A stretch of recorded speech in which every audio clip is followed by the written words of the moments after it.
नमस्कार, आपण पाहत आहात पुणे लाईव्ह न्यूज. पाहुया दिवसभरातील ठळक घडामोडी. तुम्ही बहिणीकडे चाकणला राहण्यास का जाता या कारणावरून मुलाने वडिलांना बुटांनी मारहाण करून गंभीर जखमी केले. उपचारादरम्यान वडिलांचा मृत्यू झाला. ही घटना मांजरवाडी या ठिकाणी घडली. वडिलांच्या मृत्यूनंतर फरार झालेल्या मुलाला पोलिसांनी अटक केली.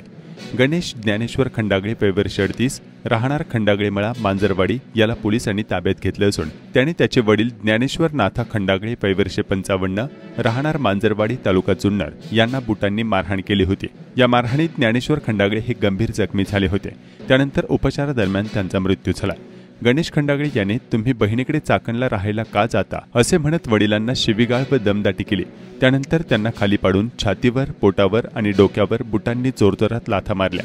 गंभीर जखमी असलेल्या ज्ञानेश्वर खंडागळे यांना पुण्यातील ससून हॉस्पिटल या ठिकाणी उपचारासाठी दाखल केले असता ते उपचारादरम्यान त्यांचा मृत्यू झाला. जुन्नर तालुक्यातील नारायणगाव पोलीस ठाण्यात या प्रकरणी गुन्हा दाखल करण्यात आला आहे.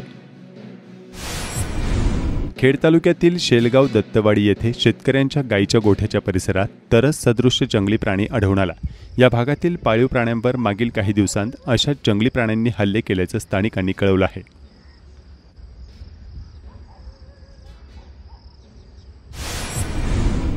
जुन्या भांडणाच्या कारणावरून इनोव्हा मोटर कार रस्त्यावर आडवी लावून रस्ता अडवत 5 ते 6 जणांनी एका जणास लाकडी दांडक्यांनी जबर मारहाण केली. आम्ही इथले भावी आहोत, आमच्या नादाला कोणी लागत नाहीत, तुला संपवून टाकू असे जोरजोरात ओरडून परिसरात दहशत निर्माण करत परिसरात ट्रॅफिक जाम केले. परिसरातील दुकानदार आणि मदतीला आलेले लोकही घाबरून पळून गेले. या प्रकरणी 5 ते 6 जणांवर चाकण पोलीस ठाण्यात गुन्हा दाखल करण्यात आला आहे. या प्रकरणी योगेश किसन अंधारे वय 29 यांनी चाकण पोलीस ठाण्यात फिर्याद दिली आहे. त्यावरून तेजस माळी राहणार एकतानगर चाकण याच्यासह 5 ते 6 जणांवर चाकण पोलीस ठाण्यात गुन्हा दाखल करण्यात आला आहे. सदरची घटना रात्री 12:30 वाजण्याच्या सुमारास पुणे नाशिक महामार्गावर चाकण या ठिकाणी घडली. चाकण परिसरातील वाहतूक कोंडी हा अत्यंत जटिल विषय झाला आहे. अशातच वाहतूक पोलिसांची जबाबदारी मोठी असते. मात्र एन ट्रॅफिकच्या वेळी वाहतूक पोलीस गायब होत असल्यानं वाहतुकीचा कसा फज्जा उडतो याचा प्रत्यय शनिवारी अनेकांना आला. मुटकेवाडी चौक येथे कंटेनर यू टर्न घेताना अनेक अपघात होत आहेत. या चौकात 2 कंटेनरच्या मध्ये एक मोटार अपघातग्रस्त झाल्याची घटना शनिवारी घडली. तसेच पुणे नाशिक महामार्गावर चाकणमधील आंबेठाण चौक भागात दुपारी 2च्या सुमारास सिग्नल मोडून अनेक वाहने चौकात पुढे जाण्याच्या प्रयत्नात अडकून पडली. वाहतूक पोलीसच चौकात नसल्याने असा चक्का जाम झाला होता.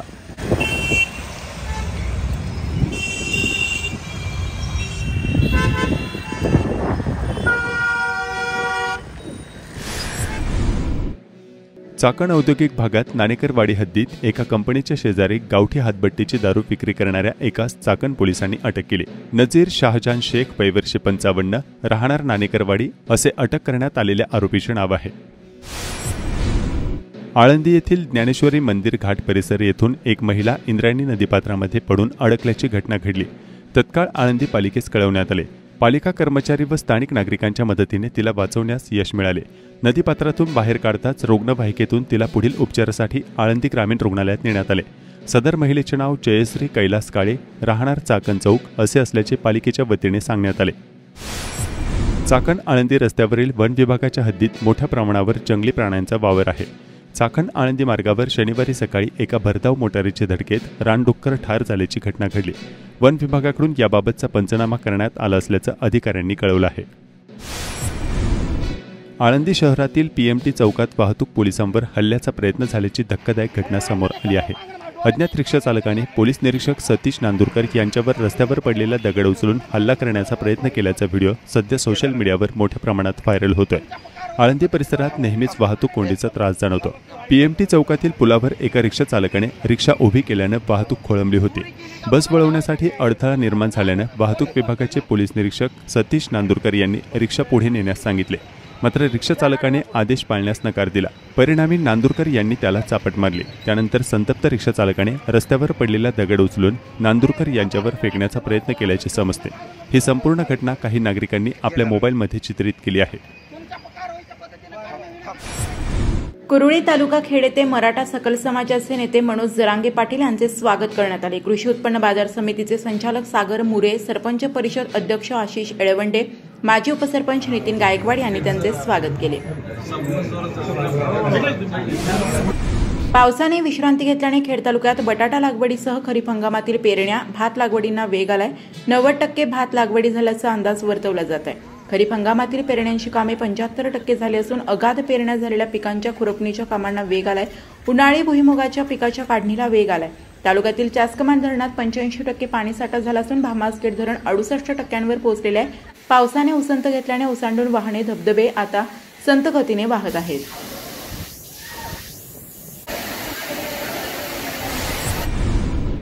खेड तालुक्याच्या पश्चिम भागातील टोकावड्यातील ओढ्यावर बांधलेल्या कोल्हापूर पद्धतीच्या बंधाऱ्यात पडलेले झाड वाहत येऊन अडकल्याने येणाऱ्या पुराच्या पाण्यामुळे बंधाऱ्याच्या पायाला धोका निर्माण झालाय। बंधारा नादुरुस्त होऊन निकामी होण्याअगोदर अडलेल्या मोठ्या झाडाचे खोड बाहेर काढण्याची गरज आहे।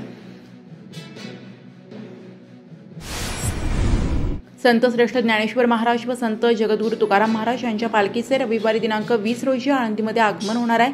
याच निमित्ताने आळंदी शहरातील चाकण चौक पुलावरील व पुलाजवळील खड्डे आळंदी नगरपालिकेच्या वतीने बुजवण्यात येत आहे। तसेच इंद्रायणी घाटावरील राडारोडा उचलण्यात येत असून तेथील परिसर नीटनेटका करण्याचे काम पालिकेच्या वतीने सुरू आहे। माऊली व जगद्गुरू संत तुकाराम महाराजांची पालखी रविवारी शहरात येणार असून ठिकठिकाणी पालखी स्वागतासाठी तयारी होत आहे।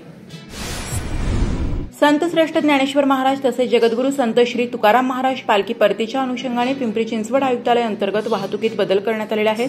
दिनांक 20 रोजी आळंदीकडे दुपारी 2 ते रात्री 8 वाजेपर्यंतच्या दरम्यान सर्व वाहनांसाठी वाहतूक बंद करण्यात येणार आहे। संत तुकाराम महाराज यांची पालखी शनिवारी 19 जुलै रोजी पिंपरी येथे मुक्कामी आहे, तर रविवारी 20 जुलै रोजी ती आळंदी येथे पोहोचणार आहे। सोमवारी 21 जुलै रोजी ही पालखी देहुगाव येथे दाखल होईल। दुसरीकडे संत ज्ञानेश्वर महाराज यांची पालखी रविवारी 20 जुलै रोजी आळंदीत येणार आहे।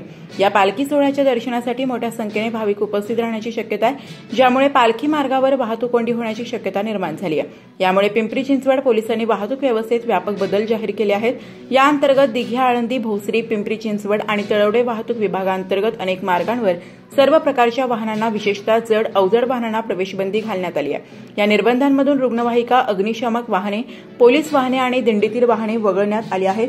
नागरिकांना पर्यायी मार्गांचा वापर करण्याचे आवाहन करण्यात आले आहे। खेड तालुका महिला विकास मंचच्या वतीने मांजरेवाडी पिंपळ तालुका खेड येथील वसंतराव मांजरे विद्यालयात विद्यार्थ्यांची आरोग्य तपासणी करण्यात आली। 150 विद्यार्थ्यांची हिमोग्लोबिन रक्तगट तपासणी व सर्वसाधारण आरोग्य तपासणी करण्यात आली। चाकण शहरातील काही प्रभागांमध्ये चाकण नगर परिषद प्रशासनाच्या माध्यमातून साथीच्या आजारांचा फैलाव होऊ नये यासाठी दुरळणी सुरू करण्यात आली आहे। याबाबत चाकण पालिकेला पत्र दिल्यानंतर सदरची कार्यवाही सुरू करण्यात आल्याची माहिती सामाजिक कार्यकर्ते अतुल शिवाजी गोरे यांनी दिली। चाकण तालुका खेड येथे पुणे नाशिक महामार्गाच्या सुमारे 9 हेक्टर 74 आर जमीन संपादनासाठी बाधित शेतकऱ्यांची बैठक घेण्यात आली। पुणे नाशिक महामार्गाचे भूसंपादन यापूर्वी 1966, 2006, 2017 साली करण्यात आले होते। काहींनी पैसे घेतले तर अनेकांना काहीही मोबदला मिळाला नसल्याच्या व अन्य विविध तक्रारी आहेत। शासनाच्या नव्याने 4थ्या टप्प्यातील संपादनास काही जणांचा विरोध आहे। या मार्गावर एलिव्हेटेड कॉरिडॉर मार्ग होणार आहे, त्यासाठी रॅम्प जोड मार्गासाठी नव्याने संपादन करण्यात येणार असल्याचे प्रशासन सांगत असले तरी यामध्ये पडद्याआड वेगळ्या बाबी असल्याचा नागरिकांचा संशय आहे। आंबेठाण चौक पुणे नाशिक महामार्ग पुण्याकडे जाताना वाहतूक कोंडी नित्याची बाब झाली आहे। चाकण व चाकण औद्योगिक क्षेत्र येथे रोज वाहतूक कोंडी होत आहे। याबाबत पुणे व पिंपरी चिंचवड पोलीस आयुक्तालय येथील वाहतूक पोलिसांनी मुंबई वाहतूक पोलीस कशा पद्धतीने जलद व नियोजनपूर्वक काम करतात तसे करावे अशी जनतेची मागणी होत आहे। मुंबई वाहतूक पोलीस कसे काम करतात याचा व्हिडिओ सध्या समाज माध्यमात प्रचंड व्हायरल होत आहे।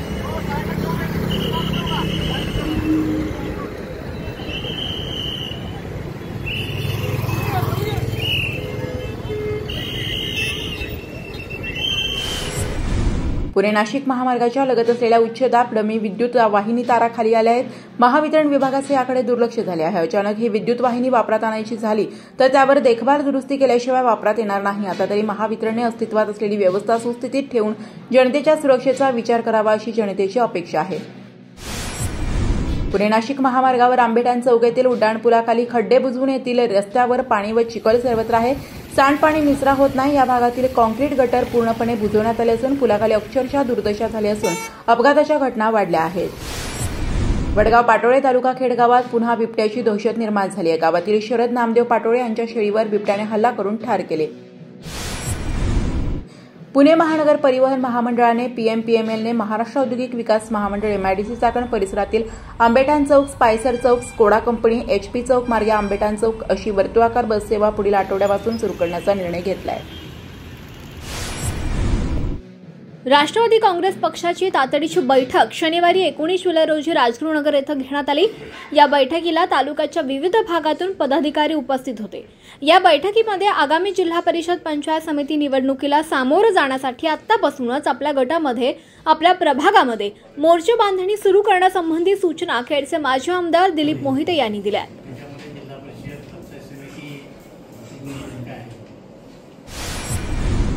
चाकण नगर परिषद हद्दीत रोहकल रस्त्यावर मोठ्या प्रमाणात कचरा रस्त्याच्या बाजूला टाकण्यात येतोय. चाकण नगर परिषद मार्फत या ठिकाणी तातडीनं लक्ष देण्याची गरज असून रस्त्याच्या कडेला कचरा टाकणाऱ्या लोकांवर कडक कारवाई करावी अशी मागणी आता स्थानिक नागरिक करतात. चाकण येथील SP देशमुख शिक्षण संस्थेच्या सचिव रोहिणी शामराव देशमुख यांना युनिव्हर्सिटी ग्रँट कमिशन मान्यताप्राप्त JJT युनिव्हर्सिटी राजस्थान यांच्या वतीनं शिक्षणशास्त्र विषयामध्ये PhD पदवी प्रदान करण्यात आली आहे. चाकण येथील श्री शिवाजी विद्या मंदिर प्रशालेत 1991-92च्या 10वीची बॅचच्या वतीनं सहयोग विशेष मुलांची शाळा राजगुरुनगर येथील सर्व मुलांना आणि मुलींना गणवेश आणि शालेय साहित्याचं वाटप करण्यात आलं. यावेळेस शाळेचे माजी विद्यार्थी अंकुश आगरकर आणि त्यांचे सहकारी उपस्थित होते. आखाड्यानिमित्त चाकण येथे शनिवारी आठवडे बाजाराच्या दिवशी गावरान, कडकनाथसह अन्य विविध जातीच्या कोंबडा आणि कोंबड्यांची मोठी खरेदी विक्री झाली. विशेषतः सोलापूर, अहिल्यानगर आणि जिल्ह्यातील शेतकरी यांनी हजारो कोंबड्या चाकण बाजारात विक्रीसाठी आणल्या होत्या. आखाड असल्यानं ग्राहक देखील मोठ्या प्रमाणावर होते. चाकण नगर परिषद हद्दीत असा खुला कोंबड्यांचा आणि अंड्यांचा बाजार दर शनिवारी भरत असतो. यासाठी जर मोठी जागा उपलब्ध केली तर पोल्ट्री व्यवसाय करणाऱ्या शेतकरी वर्गाला हक्काची बाजारपेठ मिळू शकेल. खेड कृषी उत्पन्न बाजार समितीच्या आवारात देखील जागा उपलब्ध व्हावी अशी शेतकऱ्यांची आता मागणी आहे.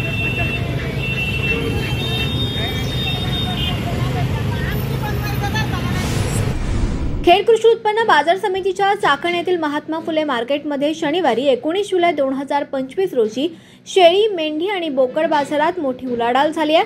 आखाड सुरू असताना मेंढ्या आणि बोकडांची मोठी विक्री झाली. 13,900 शेळ्या, मेंढ्या आणि बोकडांची आवक होऊन 13,300 शेळ्या आणि मेंढ्यांची 2,000 ते 15,000 रुपयांना विक्री झाली आहे. आखाड सुरू असल्यानं चाकण उपबाजार, रोहकल रोड येथे शेळी मेंढी बाजारात मोठ्या प्रमाणावर शेळ्या मेंढ्या विक्रीसाठी आल्या होत्या. खेड कृषी उत्पन्न बाजार समितीच्या चाकण येथील महात्मा फुले मार्केटमध्ये शनिवारी 19 जुलै 2025 रोजी कांद्याची 1,500 क्विंटल आवक होऊन कांद्याला 1,000 ते 1,600 रुपये एवढा प्रति क्विंटलला भाव मिळाला. बटाट्याची 1,550 क्विंटल आवक होऊन बटाट्याला 1,100 ते 2,000 रुपये दर मिळाला. खेड कृषी उत्पन्न बाजार समितीच्या चाकण येथील महात्मा फुले मार्केटमध्ये शनिवारी 19 जुलै 2025 रोजी तरकारी मालाची आवक आणि भाव काय होते हे जाणून घेऊया. खेड कृषी उत्पन्न बाजार समिती उपबाजार महात्मा फुले मार्केट या ठिकाणी पालेभाज्या असेल, फळभाज्या असेल यांची आवक झालेली आहे. परंतु काही मालाचे बाजारभाव स्थिर आहेत, परंतु पालेभाज्याचे भाव मात्र एकदम डाऊन झालेले. आज रोजी कोबी असेल, कोबी 15 ते 20 रुपयाला किलो आहे. त्याचप्रमाणे फ्लावर असेल, फ्लावर सुद्धा 20 ते 25 रुपयाला किलो आहे. वांगी 40 ते 50 रुपये भाव झालेले. टमाट्याचे भाव आज अचानक वाढले. टमाटे 2 दिवसापूर्वी 10-12 रुपये किलो होते. 30 टमाटे आज 28 ते 30 रुपये किलो झालेले. कारली सुद्धा भाव कमी झालेले आहेत. कारली 50-60 रुपये जाणारे आज 30-40 रुपये किलो झालेले. गवारीचे भाव टिकून आहे. गवारी 100 रुपये किलो आहे. दुधी भोपळा सुद्धा 15 ते 22 रुपये किलो आहे. डांगर भोपळा 20 ते 22 रुपये किलो आहे. शेवगा 50 ते 60 रुपये किलो आहे. मिरची सुद्धा 60 ते 70 रुपये किलो आहे. दोडक्याचे भाव सुद्धा कमी झालेले आहेत. दोडका 50 ते 60 रुपये जाणारा आज रोजी तो 40 रुपये किलो झालेला आहे. शिमला मिरचीचे भाव टिकून आहेत. शिमला मिरची 60 ते 70 रुपये किलो आहे. श्रावणी घेवडा असेल, श्रावणी घेवडा सुद्धा 50 ते 60 रुपये किलो आहे. वालवर सुद्धा 70 ते 80 रुपये किलो आहे. चवळीचे भाव 30 ते 30 रुपये किलो आहे. त्याचप्रमाणे तोंडली असेल, तोंडलीचे भाव टिकून आहेत. तोंडली 35 ते 40 रुपये किलो आहे. राजम्याचे सुद्धा भाव टिकून आहे. राजमा 100 ते 110 रुपये किलो आहे. पावटा 40 रुपये 45 रुपये किलो आहे. भेंडीचे भाव कमी झालेले आहेत। भेंडी 30 ते 40 रुपये किलो झालेले, गाजर सुद्धा 30 ते 35 रुपये किलो आहे, घोसाळे सुद्धा 35 ते 40 रुपये किलो आहे, बीट 20 ते 25 रुपये किलो आहे, काकडी 20 ते 22 रुपये किलो आहे, पापडी सुद्धा 80 रुपये किलो आहे, वटाणाचे भाव टिकून आहेत, वटाणा 100 ते 120 रुपये किलो आहे। त्याचप्रमाणे पालेभाज्या असेल, पालेभाज्याची परिस्थिती फार गंभीर आहे। कोथिंबीर असेल, कोथिंबीर 5 ते 6 रुपयाला गड्डी आहे। त्याचप्रमाणे मेथी असेल, मेथी सुद्धा 10 रुपयाला गड्डी आहे। त्याचप्रमाणे पालक सुद्धा 5-6 रुपयाला गड्डी आहे। त्याचप्रमाणे शापू असेल, शापू सुद्धा 6 ते 7 रुपयाला गड्डी आहे। सर्वसाधारण बाजारामध्ये अशी स्थिती आहे। धन्यवाद। आपण पाहत होतात पुणे लाईव्ह न्यूज। भेटूयात उद्याच्या बातमीपत्रात।